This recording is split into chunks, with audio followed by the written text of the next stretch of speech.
গাছটার ডালপালা ছেঁটে দিচ্ছে দেখে একবার এক বয়স্ক ভদ্রলোককে জিজ্ঞেস করেছিলাম, এত সুন্দর গাছটার ডালপালাগুলো ছেঁটে দিচ্ছেন কেন?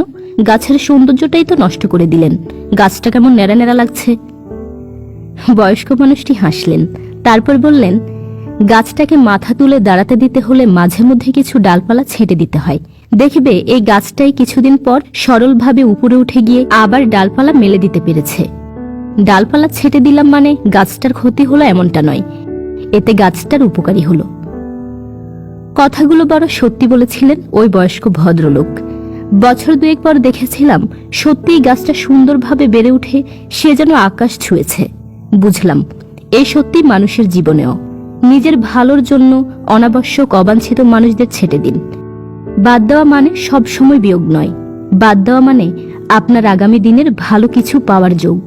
দেখবেন জীবনে চলার পথে এমন কিছু কিছু মানুষ থাকেই যারা আপনাকে সঠিক পথে চলতে বাধা দেয়। আপনি হয়তো ভাবছেন এরাই হয়তো ঠিক, কারণ আপনাকে এরা এমন ভাবে ব্রেন ওয়াশ করবে আপনি সঠিক পথে চলতে গিয়েও থেমে যাবেন। সেই সঙ্গে এটাও লক্ষ্য করবেন আপনার ভালো কিভাবে হবে সে কথা আপনাকে বলবে না। যাদের নিজের জীবনে কিছু হয়নি তারা চাইবে না অন্যের জীবনে ভালো কিছু হোক। আমি বলবো এইসব মানুষদের কথাই কান দেবেন না।